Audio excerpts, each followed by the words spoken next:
बिस्मिल्लाहिर्रहमानिर्रहीम, अस्सलाम वालेकुम। Welcome to news today with Tanzeela Mazhar. Programme में आज हम बात करेंगे 2 दिन रह गए सेनेट इलेक्शन में, जोड़ तोड़ काफ़ी ज़ोरों पर है और भाग दौड़ हो रही है। राब्ते तेज़ हो गए, सियासी सरगर्मियाँ इस वक्त मुल्क में उरूज पर हैं और अपोजिशन की जानब से, हुकूमत की जानब से, इत्तेहादियों की जानब से सभी अपने अपने कार्ड कुछ छुपा के बैठे हैं, कुछ दिखा रहे हैं। 2 दिन रह गए, 2 दिन में पता चल जाएगा कि ऐवान बाला में किसको मात होगी, किसकी बाजी पलटेगी और कौन ज़्यादा कार्ड्स बेहतर तरीके से खेलेगा। इस वक्त अगर बात करें सिंध में, पाकिस्तान तहरीक इंसाफ को किसी मुश्किल सूरत हाल का सामना है, क्योंकि पीपल्स पार्टी ने जो राब्ता किया MQM के साथ और उनको ऑफ़र की कि वो उनके साथ आ जाए। तो एक मीटिंग पहले भी हुई थी लीडरशिप की, आज वहाँ पर एक और अहम बैठक है, देखिए उसका क्या नतीजा निकलता है। और आज ही जमात इस्लामी ने KP में जो इत्तेहादी जमात है हुकूमत की, उन्होंने जनाब ये फैसला किया है कि वो अपोजिशन का साथ देंगे। तो ये भी एक बाजी किससे पलट सकती है, नहीं हो सकती, क्योंकि खैबर पख्तूनख्वा की जो सूरत हाल अभी तक सामने आ रही है वो पाकिस्तान तहरीक इंसाफ के लिए काफ़ी ज़्यादा मुश्किल है। लेकिन इस सारे सिनेरियो को देखा जाए, और बलूचिस्तान में भी जाहिर है PTI को मुश्किलात का सामना है। वो उनके उम्मीदवार जिनके ऊपर बहुत ज़्यादा क्रिटिसाइज़ किया गया था, वो अब एक और जमात के उम्मीदवार बन गए हैं। बहरहाल वो सेनेट में आ रहे हैं, ये अपेरेंटली लग रहा है। तो सबकी नज़रें लगी हुई हैं सदारती रेफरेंस के ऊपर, सुप्रीम कोर्ट की राय जिसकी तवक्को की जा रही है कि वो कल आ जाएगी कि क्या सेनेट का इलेक्शन ओपन बैलेट से होगा या सीक्रेट बैलेट से होगा। इस राय के बाद सियासी सूरत हाल काफ़ी हद तक वाज़ेह हो जाएगी, लेकिन आज तक कम से कम काफ़ी ज़्यादा कन्फ्यूजन है पंजाब के अलावा सारी जगहों पर। और फिर उसके बाद जो अहम इशू है वो है PDM का मुस्तकबिल क्या होगा, PDM का मार्च, PDM का मौक़िफ़, PDM का एजेंडा। क्योंकि पंजाब के बाद मरीम नवाज़ से जब सवाल पूछे गए तो वो काफ़ी खामोश नजर आई। मेरे साथ मेहमान मौजूद हैं, आपसे तारुफ करवा दूँ। हमें ज्वाइन करें पाकिस्तान पीपल्स पार्टी के सीनियर रहनुमा चौधरी मंजूर साहब, जो कि पाकिस्तान पीपल्स पार्टी पंजाब के लीडर भी हैं। और अगर हम बात करें पाकिस्तान मुस्लिम लीग नवाज़ की, डॉक्टर असद अशरफ साहब हमारे साथ मौजूद हैं, सेनेटर हैं पाकिस्तान मुस्लिम लीग नवाज़ के। और गजाला सैफ़ी साहिबा MNA है पाकिस्तान तहरीक इंसाफ की, हमें ज्वाइन कर रही हैं। और कामरान मुर्तज़ा साहब सीनियर रहनुमा हैं हमारे साथ JUI फे से।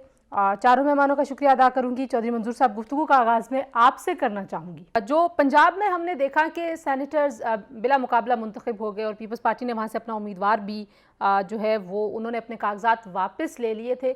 बहुत सारे लोग ये तासुर दे रहे हैं कि PDM का और हुकूमत का कोई मुकमुका हुआ है। कुछ लोग इसको खुशाइंद भी कह रहे हैं, हर तरह की राय हैं। लेकिन आपके ख्याल में ये एक अच्छी बात हुई है कि पंजाब में इस तरीके से जितनी मुतनासिब नुमाइंदगी होनी चाहिए थी वो फार्मूला तय हो गया, या आपको भी लगता है कि नहीं, कहीं ना कहीं को गड़बड़ हुई है? क्योंकि मरीम नवाज़ से सहाफ़ियों ने कल जब पूछा कि ये राब्ते हो रहे थे, ये फार्मूला तय हुआ, तो उन्होंने कोई वाज़ेह जवाब उस तरह से नहीं दिया। नहीं, देखिए, पाकिस्तान पीपल्स पार्टी के पास तो मतलूबा वोट नहीं थे। हमारे पास सिर्फ 7 वोट हैं और कोई 44-45 वोट चाहिए एक मेंबर को इलेक्ट करने के लिए, सेनेटर को इलेक्ट करने के लिए। तो जिस दिन हम गए हैं उनके यहाँ, वहां पे उन्होंने कहा कि आप अपना कैंडिडेट विड्रॉ कर लें। नून लीग ने हमें कहा, तो हमने विड्रॉ कर लिया। और उसके बाद PTI ने भी अपने जो इजाफी कैंडिडेट्स थे वो विड्रॉ कर लिया और नून लीग ने भी, तो बिला मुकाबला हो गया। उससे पहले भी टेक्नोक्रेट की सीट पे उनके 2 बिला मुकाबला हो चुके थे, खवातीन की सीट पे भी पहले हो चुके थे। तो ये जनरल सीट की कैटेगरी थी, तो उसमें नेचुरली जो जिन्होंने पहले करवाए होंगे खवातीन की सीट और टेक्नोक्रेट, तो वो उन्होंने ही बाद में भी ये फार्मूला तय किया था। सही। आपको लगता है कि ये अच्छी बात हुई है? ठीक है, हक है लोगों का। सही कि जो MQM को पीपल्स पार्टी ने ऑफ़र की है, क्या आपको तवक्को है? क्योंकि PTI की तो दौड़ें लग गई, आज भी वहाँ पे GDA और MQM का और PTI का एक इकट्ठ है, वहाँ पे एक ज़ोराना भी दिया जा रहा है। तो ये वाली पॉलिटिक्स आपको लगता है कि MQM, क्योंकि बहुत दफ़ा आपकी इत्तेहादी रही है आपकी जमात की, तो व्हाट आर द चांसेस? नहीं, देखिए, बड़ा सिंपल है कि आप अगर उसको गौर से देखेंगे तो वहाँ पे GDA ने अपने कैंडिडेट्स खड़े किए हुए हैं, PTI ने अपने कैंडिडेट्स खड़े किए हुए हैं, जो MQM है उसने अपने कैंडिडेट खड़े किए हुए हैं। ये सारे मिलकर एक एक सीट ले सकते थे। अगर सारे मिल जाएं, एक प्लेटफॉर्म पे इकट्ठे हो जाएं, तो एक जनरल, एक लेडीज, एक टेक्नोक्रेट। लेकिन वो नहीं हो सका। वो कोई बंदा ना ये वाडा को बैठाने के लिए तैयार है, ना वो अबड़ू को बैठाने के लिए तैयार है। तो फिर बाकी जमातें किधर चली जाएं? पीटीआई, और पीटीआई के अंदर तो अमलन बगावत हो चुकी है। अगर आप गौर करें सिंध के अंदर, तो सिंध के अंदर एक तरफ एक ग्रुप ने खत लिख दिया है एमपीएस के ग्रुप ने कि इसको हटाएं इमरान इस्माइल को। दूसरा ग्रुप कह रहा है कि हम फैसल वाडा को वोट नहीं देंगे। तीसरा जो ग्रुप इंटीरियर का है वो कह रहा है कि अबड़ो को टिकट देने का 35 करोड़ रुपया लिया गया। इसी किस्म की मिलती जुलती कैफियत केपीके के बलूचिस्तान के अंदर है। बलूचिस्तान में भी अमलन बगावत हो चुकी है। रिंद साहब ने बगावत कर दी है इनके खिलाफ, और वहां पे इन्होंने पहले टिकट दिया जिसका बहुत शोर था कि 60 से 70 करोड़ रुपया दिया गया है। और फिर उसके बाद जब वो नीचे से रिएक्शन आया तो पीटीआई ने उसका टिकट विड्रॉ किया, तो वो बाप पार्टी में चला गया। बाप पार्टी अपना कैंडिडेट उसके हक में विड्रॉ कर दिया। तो बात तो वहां से कान को इधर से पकड़े या उधर से पकड़े, बात तो वहां पे ही आ गई। और ये पहली बार हो रहा है कि किसी पार्टी के अंदर टिकट देने के लिए पैसों का इल्जाम लग रहा है। मुझे नहीं पता ये सच्चाई है झूठा। फिर आप केपीके के अंदर देख लें, वहां पे भी अमलन जो परवेज खट्टक का भाई सिटिंग मिनिस्टर है, अगर उसने बगावत की है तो ऐसे तो नहीं है कि 20 बंदे ही ना आए, प्राइम मिनिस्टर जाए और सेनेट इलेक्शन के मौके पर जाए तो 20 बंदे ना आए, जिसमें एमएनएस भी, एमपीएस भी। तो जो हर जगह पे पंजाब के अंदर भी यही कैफियत है। लोग बिल्कुल, और चूंकि लोगों पे प्रेशर, वो हल्कों में जाने के काबिल ही नहीं है वो जा सके और वहां पे बात कर सके। कामरान मुर्तज़ा साहब, बलूचिस्तान के हवाले से खबरें यही आ रही हैं कि वहाँ पे भी जाहिर है बोलियाँ बहुत ज़्यादा लग रही हैं। अब आखिरी 2 दिन हैं, काफ़ी ज़्यादा जोड़ तोड़ है। तो ये इम्पैक्ट करेगा, आपको लगता है पीडीएम को कोई इसमें फ़ायदा नज़र आ रहा है? ये जो सारी सूरत हाल हो रही है, केपी में भी जमात इस्लामी ने अपोजिशन का साथ देने का ऐलान कर दिया है। चौधरी साहब ने भी कहा जी हर जगह ही बगावत हुई हुई है पीटीआई के खिलाफ। देखिए, इस वक्त तक तो बज़ाहिर जो है वो अपोजिशन मुत्तहिद है, और जो दरारें हैं या जो प्रॉब्लम्स हैं वो सारे गवर्नमेंटल पार्टीज़ में हैं। यहाँ पे हमारे यहाँ 2 पार्टीज़ ने मिलकर गवर्नमेंट बनाई थी। एक बलूचिस्तान अवामी पार्टी बाप के नाम से है, और एक तहरीक इंसाफ। तहरीक इंसाफ के जो सूबाई सदर हैं वो नाराज़ हैं, उनकी मर्जी के साथ जो है ना वो कैंडिडेट नहीं खड़े किए गए, हालांकि उनके पास अच्छी खासी सीटें हैं।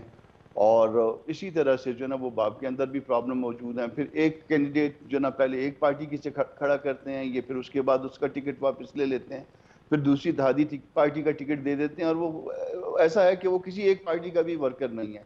तो जाहिर है उसके नताइज निकलेंगे और गवर्नमेंट के खिलाफ निकलेंगे। अभी तक तो बाजार यही सूरत हाल है, अभी तक सेटल नहीं हो पा रहा। हालांकि इधर उधर से मुदाखलत भी थोड़ी बहुत शुरू हुई है, मगर इस वक्त तक मामला सेटल नहीं हो पा रहे। सही। डॉक्टर असद अशरफ साहब, आपके ख्याल में ये जो सारी सूरत हाल है, अपेरेंटली ये लगता है कि सबसे ज़्यादा इस वक्त जो मुश्किल है वो पाकिस्तान तहरीक इंसाफ को ही है। इसी वजह से वो ओपन बैलेट के लिए भी बहुत ज़्यादा मुतहरिक हैं, और अभी भी उनको उम्मीद है कि कल अगर सुप्रीम कोर्ट से जो राय आनी है वो उनके हक में ही आएगी। देखिए, ये बिल्कुल ठीक एनालिसिस किया है मेरे 2 भाइयों ने, क्योंकि ये लोग जो हैं मुख्तलिफ़ पार्टियों से इकट्ठे करके पीटीआई में लाए गए थे और इलेक्शन लड़े थे, और इनका कोई एक दूसरे से रब्ता नहीं है। और पिछले 2.5 सालों में जिस तरह पीटीआई ने हुकूमत की है, महंगाई और दूसरे प्रॉब्लम्स लोगों के कंपाउंड हुए हैं रोज़मर्रा के, उसकी वजह से ये अपने हलकों में नहीं जा सकते। तो अब जो है थोड़ा अरसा रह गया, लोगों ने दोबारा भी जाना है अपने हलकों में, और जो सियासी लोग हैं उन्हें पता है कि शौकत अज़ीज़ के जाने के बाद जो पार्टी का हाल हुआ था वही इस पार्टी का भी हाल होना है। और यही वजह है कि हर सूबे में, हर टिकट में इन लोगों में एक दूसरे के ख़िलाफ़ खुल के जो है वो आगे हैं। आप सिंध से शुरू हो जाएं, आप बलूचिस्तान से शुरू हो जाएं, केपीके से शुरू हो जाएं, हर जगह इनकी जो है बगावत जो है वो बिल्कुल वाज़ेह है, और जो दराड़ है वो वाज़ेह है इनकी पार्टी में। अच्छा गजाला, सेनेट इलेक्शन में जो सबसे ज़्यादा टफ सूरत हाल है वो पाकिस्तान तहरीक इंसाफ के लिए है। केपी में आपके लोगों ने बगावत कर दी, पंजाब में आपके लोगों ने बगावत की, बलूचिस्तान में जो आपके सूबाई सदर हैं वो उन्होंने आपके ख़िलाफ़ आवाज़ उठा ली, कराची में आज बड़ी बैठक है और इत्तेहादियों को मनाने की कोशिश हो रही है, बिलखुसूस MQM को, जिनको पीपल्स पार्टी ने भी कहा है कि उनके साथ चले जाए। तो ये इसको आप कैसे देखती हैं? ये क्या चीज़ रिफ्लेक्ट कर रहा है? क्या ऐसा मसला है कि PTI को अपने ही अंदर इतने सारे महाजों पर चैलेंज है? जी देखिए, पाकिस्तान तहरीक इंसाफ की बड़ी स्टेबल पोजीशन है। बिल्कुल ये गलत दरोग गोई हो रही है और मैं बिल्कुल इस पे बिलीव नहीं करने दूंगी लोगों को, क्योंकि पंजाब में माशाल्लाह बहुत अच्छी सूरत हाल रही है और सारे अनअपोज्ड हमारे आ चुके हैं। और जहाँ तक सिंध का ताल्लुक है, यहाँ पे आज मीटिंग हुई है और उससे पहले भी MQM के साथ और इत्तेहादियों के साथ हमारी अलग अलग मीटिंग्स हुई। उन्होंने हमें बाकायदा अपनी उसका एहसास दिलाया कि वो हमारे साथ हैं और किसी तरह से भी वो हमारे खिलाफ या किसी और पार्टी की तरफ जाने का कोई इंक्लिनेशन का या कोई इरादा नहीं रखते हैं। तो ये खबर जो है ना, ये जो फैलाई जा रही है, ये खामखा की झूठी खबर है। इनको अपने ही उसके अब मरियम नवाज ने तो जवाब भी देने से इनकार कर दिया, इतनी ज्यादा परेशान हुई हुई है वो। देखिए, और दूसरी चीज ये है कि पाकिस्तान तहरीक इंसाफ की बिल्कुल सीधे साधे स्टैंड है और उसमें उनका इरादा सिर्फ यही है कि हमारे जो भी अब कल फैसला होता है सुप्रीम कोर्ट का, जो भी बहुत अहम फैसला है, उसके हिसाब से उम्मीद तो यही है कि ओपन बैलेट की बात होगी। अगर नहीं हुई तो जो भी होगा उस हिसाब से फैसला होगा। मगर पाकिस्तान तहरीक इंसाफ बिल्कुल स्ट्रेट फॉरवर्ड है कि ना उनके धड़ों में किसी किस्म का कोई पैसे चल रहे हैं, ना बेईमानी हो रही है। जरूर है कि कहीं ना कोई एक आध होता है कि जिनको मना लिया जाता है, मगर हमारे एलाइज बिल्कुल 100% हमारे साथ हैं और हम एक ही पेज पे हम सब मौजूद हैं। ठीक है, हम मज़ीद भी इस पे बात करेंगे। कामरान मुर्तज़ा साहब, आपसे भी मैं सदाती रेफरेंस की जो सूरत हाल हुई और बहस काफ़ी आइनी और कानूनी असरात रखती है पाकिस्तान की उस हिस्ट्री पे। मेहमान हमारे साथ मौजूद हैं, ब्रेक से वापस आते हैं, हमारे साथ रहिए।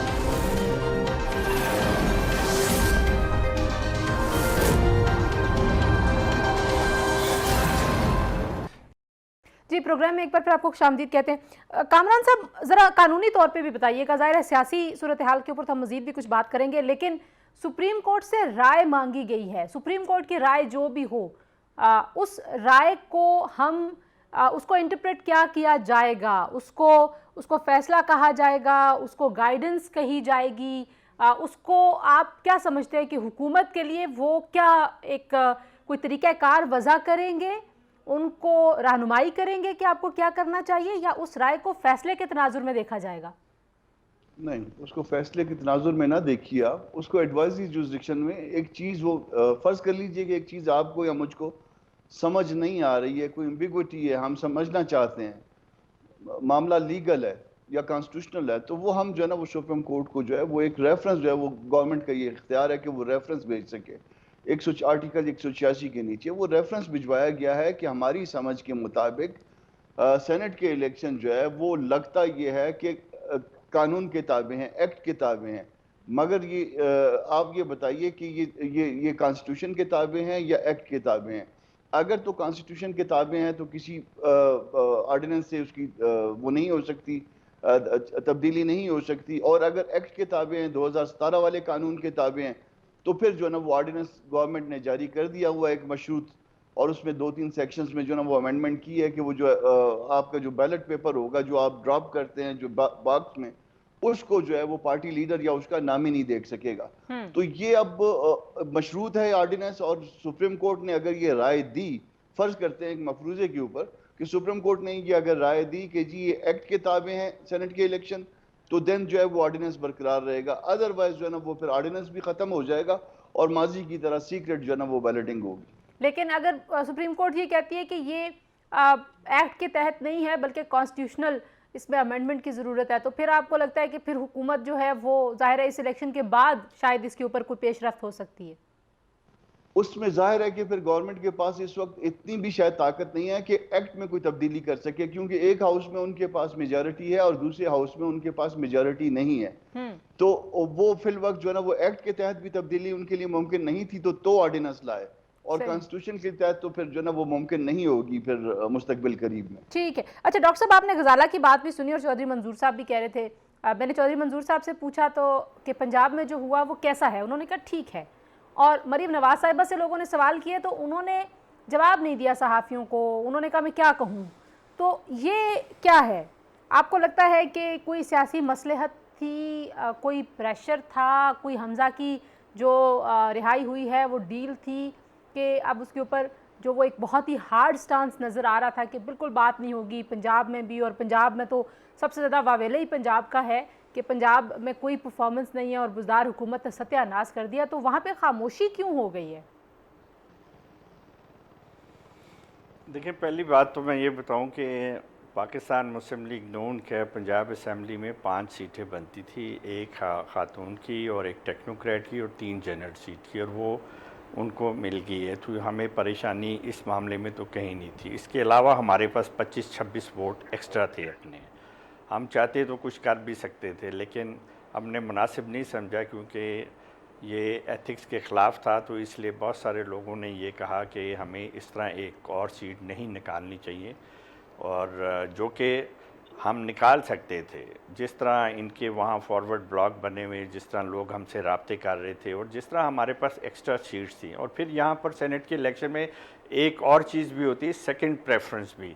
आपको याद होगा एक सेनेटर मोहसिन लगारी यहाँ बने थे, उनकी कोई पार्टी नहीं थी, वो सिंगल एक एमपीए थे हमारे साथ पंजाब असम्बली में, और मजाक मजाक में हमने उनसे वादा खड़ा कर लिया और वादा किया था कि आपको सेकंड थर्ड प्रेफरेंस हम देंगे, और वो पॉइंट समथिंग ले के और वो सेनेटर बन गए थे। तो ये भी एक तरीका होता है, लेकिन हमने इस चीज़ को एथिक्स के खिलाफ समझा और हमने ये नहीं किया। जहाँ तक हमजा शहबाज शरीफ की आप रिहाई की बात कर रहे हैं, वो किसी डील का नतीजा नहीं है, वो एक हाई कोर्ट में बेल दी गई है, और बेल जो है वो इस बात पर दी गई कि 2.5 साल हो गए हैं तकरीबन, और आपने केस में इतनी ताख़ीरी हरबे इस्तेमाल किए नैब और वकला ने, और केस को अभी तक उसको नहीं पहुंचाया, उस वजह से उन्हें दी गई है। और ये उनका हक बनता था, एक बेगुनाह उनके ज़ाती कारोबार को और उनके ट्रांजैक्शंस को, और उन्हें सीटी बीटी बना के और मेलाइन करके, जिस तरह 5 साल से नैरेटिव बिल्ड किया है, ब्रॉडशीट से शुरू हो जाए, कहीं से शुरू हो जाए, हर जगह आप देख लें कि सिर्फ बातों के अलावा कोई ठोस सबूत इनके पास नहीं होता।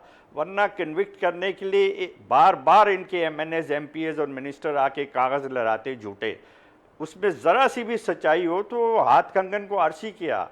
लेकिन ये अच्छा, जो सबसे अहम मामला चौधरी मंजूर साहब वो है सदारती रेफरेंस। आप क्या देख रहे हैं जो ग्राउंड बनी और जितनी एक लंबी और बड़ी डिटेल्ड एक बहस हुई है पूरे निज़ाम के ऊपर, ऐवान बाला का काम क्या है, सेनेटर्स को कैसे आना चाहिए, तो ये इसका इम्पैक्ट इस हेयरिंग का, इस रेफरेंस का आप देख रहे हैं कि कोई लॉन्ग रन भी इसका इम्पैक्ट होगा? देखिए, बड़ा सिंपल बात है, जो पार्लियामेंट का काम है वो पार्लियामेंट को करना है, जो सुप्रीम कोर्ट का काम है वो सुप्रीम कोर्ट को करना है, जो इलेक्शन कमीशन का काम है वो इलेक्शन कमीशन को करना है, जो फौज का काम है वो फौज को करना है। जब ये हो जाएगा इस मुल्क के अंदर तो बहुत सारे मसले जो हैं वो हल हो जाएंगे। मैं सुन रहा था कि सुप्रीम कोर्ट में ये कहा गया कि ये चार्ट ऑफ डेमोक्रेसी के अंदर लिखा है, बिल्कुल लिखा है, मैं खुद इस हक में हूँ, मैं तो इस हक में हूँ कि ये बराह रास्त होने चाहिए। सेनेट के इलेक्शन हल्कों से जिस तरह से अमेरिका के अंदर है, वहां पे भी वो बिलियनियर क्लब बन गई थी, तो उन्होंने फैसला किया कि ये बराह रास्त बने। इसी तरह से पाकिस्तान के अंदर भी ये बिलियनियर क्लब बनती चली जा रही है, सेनेट जो है, तो इसको बराह रास्त होना चाहिए। लेकिन क्या बिट्स एंड पीसेस में आप करेंगे? आप 2.5 साल के अंदर, आपको पता था 2016 के अंदर कमेटी ऑफ द होल ने सेनेट के अंदर ये पास किया था, उसके बाद आपने कुछ किया नहीं किया। आप 1 साल पहले जब इलेक्शन में धांधली कर रहे हैं, आप वहां पे अदम इत्मीनान की तहरीक में, उस वक्त तो आपको याद नहीं था कि कोई शो ऑफ हैंड के जरिए करवाना है। उस वक्त अगर कर देते तो शायद सारी जमातें उस पर रजामंद हो जाती। तो अभी क्या यहाँ पे नियत का, इंटेंशन का मसला है, प्रिंसिपल्स का मसला है क्या, जो अपोजिशन का, हुकूमत का है? भी है, इंटेंशन का, एक्चुअल इशू इंटेंशन का है कि आप कब करना चाहते हैं और क्यों।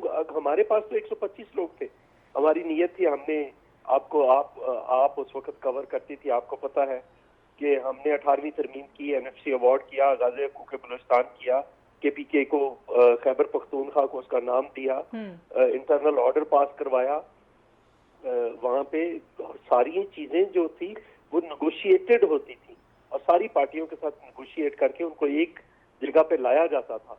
कुछ अपनी जगह छोड़नी पड़ती थी, कुछ अगले दूसरे की जगह छुड़वानी पड़ती थी। तो इस किस्म का तो कोई रिवाज ही नहीं है। तो अब अगर वो आइन कहता है, जो अगर सुप्रीम कोर्ट ये कहती है, हमारे ख्याल के मुताबिक तो बड़ा क्लियर है कि आइन के अंदर तरमीम होनी है और इस हुकूमत को भी नहीं पता कि उसने क्या करना है। पहले उन्होंने जो है वो एक रेफरेंस फाइल कर दिया, फिर आइन के अंदर तरमीम दायर कर दी उधर असेंबली के अंदर और फिर एक ऑर्डिनेंस जारी कर दी। तो जब हुकूमत को खुद नहीं पता कि उन्होंने क्या करना है, कैसे करना है, फिर बाकियों को क्या पता। गजाला, जो खैबर पख्तूनख्वा में परवेज़ खटक साहब के भाई ने जिस तरीके से वहाँ पे एक बगावत कहना चाहिए उन्होंने की, फिर आपने एक वज़ीर को निकाला, फिर वज़ीर आला वापस उससे मिले, तो मतलब जो PDM तासुर दे रही है वो ये तासुर दे रही है कि आप यू आर नॉट श्योर कि आपके जो MPs हैं खैबर पख्तूनख्वा असेंबली में और जो आपके MNAs हैं इस्लामाबाद की सीट के ऊपर, उन्होंने तो बहुत सारे लोग तो ओपनली हफीज़ शेख को उन्होंने क्रिटिसाइज़ किया है। तो आप अभी भी बहुत ज़्यादा डेस्परेट हैं ओपन बैलेट के लिए। अगर रेफरेंस की जो राय है सुप्रीम कोर्ट की वो इसके बरखिलाफ आती है, तो आपको लगता है कि PTI काफ़ी मुश्किल सिनेरियो में जा सकती है? देखिए, बेहतर ऑप्शन तो यही है कि ओपन बैलेट हो, मगर पाकिस्तान तहरीक इंसाफ किसी तरह से भी एक डिफ़िकल्ट पोजीशन में नहीं है।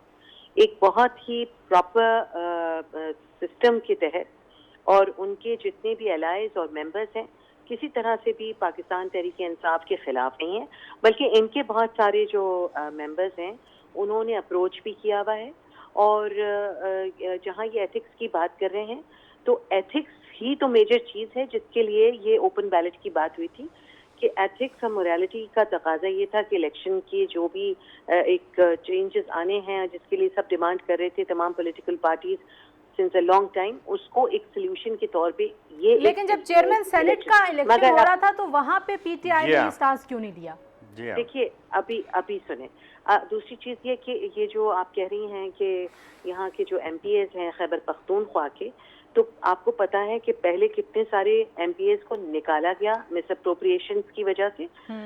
खान जो है वो बिल्कुल भी, जो हमारे प्राइम मिनिस्टर हैं, वो किसी तरह का भी कॉम्प्रोमाइज़ नहीं करते हैं करप्शन के ऊपर, और ऐसा होगा नहीं कि किसी तरह से भी अगर उनके जो लोग हैं वो किसी भी करप्शन का हिस्सा बनेंगे तो उनको बहुत आसानी से एक्सेप्ट कर लिया जाएगा, ऐसा होगा नहीं।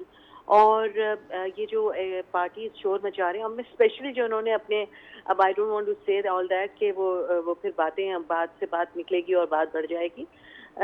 यूसुफ रजा गिलानी साहब का जो इंतखाब ये कर रहे हैं, मतलब किस किस्म का बैकग्राउंड है उनका, पॉलिटिकल किस किस्म का उनका, वो वज़ीर आज़म थे, वो हर सेशन में आते थे, उन्होंने बड़ी लेजिस्लेशन उस असेंबली ने की और I was covering that assembly.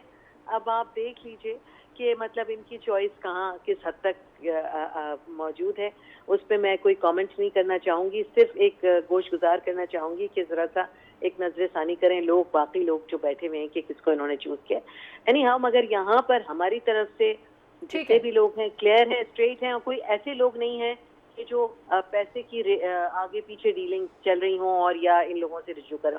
ये बिल्कुल एक फास है, झूठ है और ऐसी कोई। ठीक है जी, दोनों तरफ से दावे हैं जी। बिलावल भुट्टो साहब ने कहा जी कि हमारे साथ बहुत सारे ये PTI के लोग राब्ते में हैं, जो PTI के स्पोक्स पर्सन है वो कह रहे हैं कि PDM के लोग हमसे राब्ते में हैं। तो ये सारा पॉलिटिकल सिनेरियो है और इस पॉलिटिकल सिनेरियो में जो बहुत अहम एक चीज़ है वो PDM है, और मौलाना फजल रहमान साहब जो हैं वो कुछ खामोश नज़र आ रहे हैं। तो कामरान मुर्तज़ा साहब, आपकी जमात के पास उनकी सरबराही आपसे पूछेंगे ब्रेक के बाद कि PDM के ऊपर सेनेट का इलेक्शन और ये जो सारी सियासी सूरत हाल इस वक्त नज़र आ रही है, ये किस तरह से इम्पैक्ट करेगी। ब्रेक के बाद जी हमारे साथ रहिए।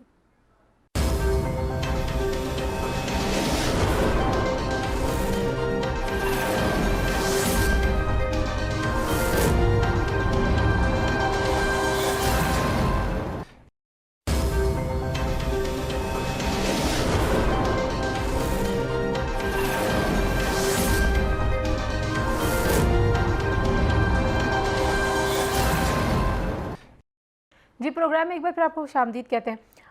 कामरान मुर्सा साहब, पहले तो ये बताइए कि इस तासुर में कोई हकीकत है कि मौलाना साहब जो हैं, अभी उन्होंने जो लास्ट मीडिया टॉक की उसमें भी उनकी टोन ज़रा चेंज थी। पहले वो बहुत ही एग्रेसिव नज़र आते थे, अब वो उतने एग्रेसिव नहीं हैं। और इसी तरीके से हमने पंजाब की सूरत हाल पे मरियम साहिबा का लहजा भी देखा है, तो वो भी उतना एग्रेसिव नहीं है। तो इसका पीडीएम के ऊपर बराह रास्त कोई असर हो रहा है? क्योंकि पीडीएम बड़ी कॉन्फिडेंट है कि यूसुफजई गिलानी को बहुत क्लियर मेजॉरिटी और नंबर्स के साथ जितवा सकती है पीडीएम। देखिए, पीडीएम जो है वो जमातों का इत्तेहाद है और इसमें फैसले इत्तफाक राय से होते हैं। अंदर जाहिर है कि इख्तलाफ होता होगा और मुख्तलिफ राय आती होंगी, मगर उसके बाद जो इत्तफाक में डेवलप हो जाता है वो सारा कुछ। तो ये सब जानते हैं कि मौलाना साहब की राय जो है वो ये नहीं थी, मगर चूंकि बाकी पार्टीज जो हमारे साथ हैं और हम जिनके साथ हैं उन सब की राय ये थी कि नहीं, हिस्सा भी लेना है और इसको मामला को किसी और तरह से लेके चलना है। तो बावजूद एक राय रखने के जो है वो उनकी राय के साथ हमने इत्तफाक किया है और हम चल रहे हैं उनके साथ। तो जब उस राय के ताबे हम चल रहे हैं जो दूसरे साथियों की राय थी, तो उस राय के ताबे जो है वो इस वक्त बोलना शायद मुनासिब नहीं होगा या कोई बात करना मुनासिब नहीं होगा। इलेक्शन हो रहे हैं, 3 को इलेक्शन इंशाल्लाह हो जाएंगे, इसमें देखेंगे कि मुदाखलत होती है या नहीं। ये कमिटमेंट ये हुई थी कि मुदाखलत नहीं होगी। अगर मुदाखलत ना हुई और दुरुस्त तरीके से इलेक्शन हुए, उसके बाद जो सूरत हाल बनेगी फिर उसके साथ साथ जो है ना वो पार्टियां किसकी मुदाखलत की बात हो रही है? ये एस्टैब्लिशमेंट की मुदाखलत की बात हो रही है? जी, ये उनकी मुदाखलत की बात हो रही है जिन्होंने 2018 की मुदाखलत करके और पूरे इलेक्शन के नताइज को तब्दील कर दिया। फिर उसके बाद जो अगले सेनेट इलेक्शन थे, फिर उस सेनेट इलेक्शन में जो है वो मुदाखलत करके और सेनेट इलेक्शन के नताइज को भी रिग किया।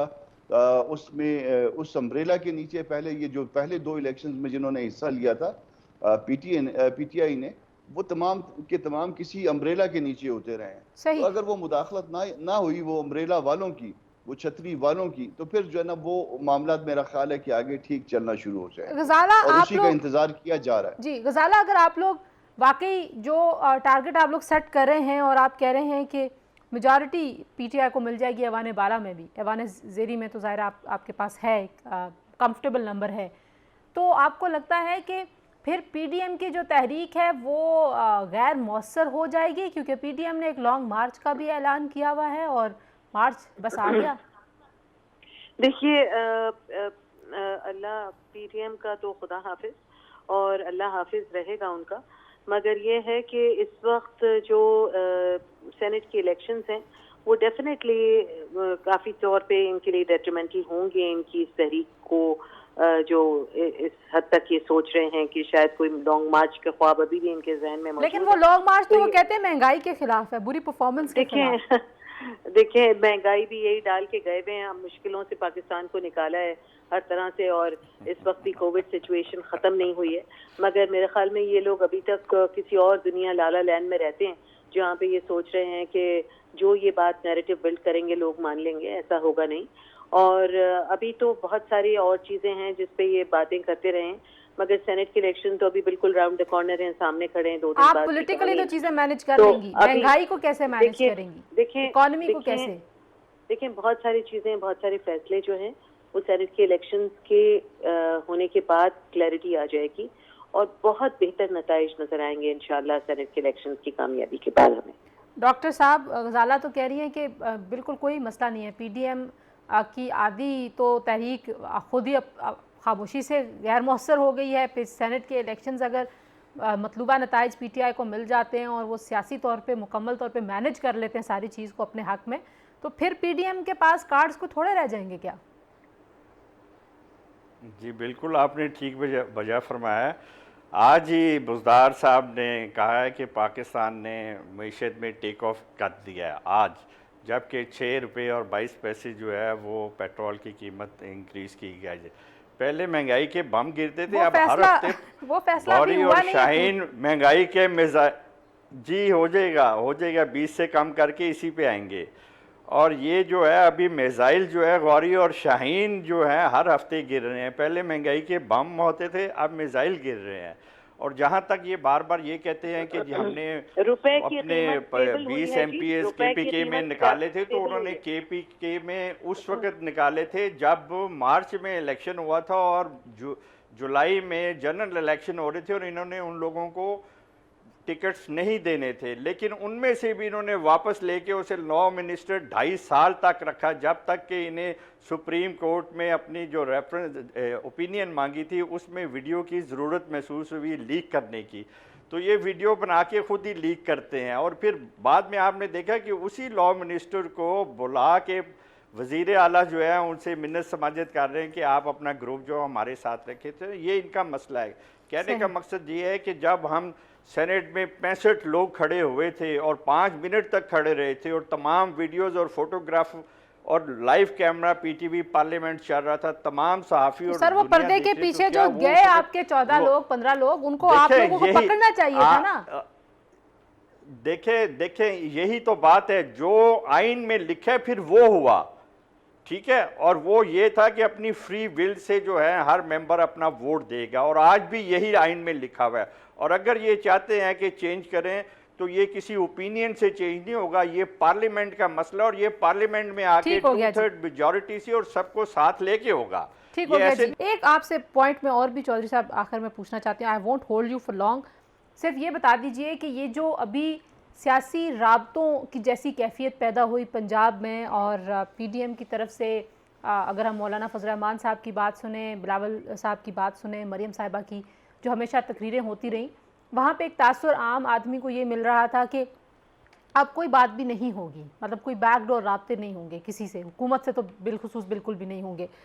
तो आपको लगता है कि ये तासुर जो अब फैल रहा है कि यहाँ पे कोई मफाहमत की जैसी सूरत हाल पंजाब में हुई है और हुकूमत और पीडीएम जहाँ पे उनका अपना नशिस्तों का मामला था वहाँ इकट्ठे हो गए, तो पीडीएम के प्लेटफॉर्म को कोई नुकसान पहुँचा है? नहीं, कोई नुकसान नहीं पहुंचा। हमारे बिल्कुल हमें इत्मीनान में लेकर ये हुआ है और ये एडजस्टमेंट्स होती है, लोकल एडजस्टमेंट्स होती हैं। समटाइम्स ऐसा होता है। कोई पीडीएम को क्या नुकसान पहुंचा? पीडीएम तो आगे गई है। असल तो जो है वो सारी तवज्जो हटाकर हम सारी तवज्जो मरकूज करना चाहते हैं नेशनल असेंबली के अंदर। वो जो मार्का है वो सिर्फ सेनेट का इलेक्शन नहीं है, वहाँ पे तो ये फैसला होना है कि ये हुकूमत अपना एतमाद रखती है अपने मेंबरों का या खो चुकी है। क्या यूसुफ रज़ा गिलानी का इंतखाब ये तय करेगा? अगर इसको हुकूमत को 172 वोट नहीं पड़ते तो फिर तो एतमाद खो चुकी। दूसरी बात यह है कि हमारे इत्तेहादियों में भी आहिस्ता आहिस्ता कॉन्फिडेंस आता जा रहा है। पहले वो सेनेट का इलेक्शन नहीं लड़ना चाहते थे, फिर हमने समझाया तो मान गए। फिर वो ज़िमनी इलेक्शन का बाइकाट करना चाहते थे, हमने समझाया और उसका रिजल्ट देख ले, उसने एक्सपोज करके रख दिया 2018 का इलेक्शन। अब वो अदम एतमाद का हमें पूछते थे कि आपके पास नंबर्स है, एक कैंडिडेट पुट करने से अब हुकूमत अपने नंबर्स पूरे करती फिर रही। सही। तो ये पॉलिटिकल मैच्योरिटी की या एक हमारी चूंकि शायद स्ट्रगल ज्यादा लंबी है ऐसी हुकूमतों के खिलाफ, तो इसलिए पाकिस्तान पीपल्स पार्टी अपने इत्तेहादियों के साथ मिलकर ये चीजें स्टेप बाय स्टेप आगे बढ़ रही है और इस हुकूमत को बिल्कुल आगे आने वाले दिनों में आप देखेंगे 3 के बाद पॉलिटिक्स पाकिस्तान की खुलेगी। ठीक है, 3 के बाद के सिनेरियो के ऊपर भी सारी चीजें आपको देखने को। ठीक है जी। सेनेट के 2 दिन रह गए हैं, आपने मेहमानों की गुफ्तगू सुनी, चौधरी मंजूर साहब, डॉक्टर असद अशरफ साहब, गजाला सैफी साहिबा, कामरान मुर्तज़ा साहब, आप चारों का बहुत शुक्रिया। इस वक्त जो पॉलिटिकल सिनेरियो है ज़ाहिर है वहाँ पर पाकिस्तान तहरीक इंसाफ जो है वो काफ़ी तगोदो कर रही है, बिलखुसूस सिंध में अपने इत्तेहादियों के साथ कोई ऐसा फार्मूला तय करने का, क्योंकि एमक्यूएम के बहुत सारे दरीना मुतालबात भी हैं और जब लास्ट टाइम भी मीटिंग हुई थी तो एमक्यूएम ने अपने वो वाले मुतालबात पीटीआई के सामने रखे थे और पीटीआई का तो एमक्यूएम के साथ इत्तेहाद बहुत ही नया है, लेकिन पीपल्स पार्टी और एमक्यूएम काफ़ी अरसा इकट्ठे रहे हैं। बहरहाल इन आखिरी 2 दिनों की जोड़ तोड़ सेनेट इंतखाबात के नताइज पर किस तरीके से असरअंदाज होगी ये तो अब 2 दिन बाद ही पता चलेगा। आज से प्रोग्राम के लिए इतना ही, हमें इजाज़त दीजिए, खुदा हाफिज़।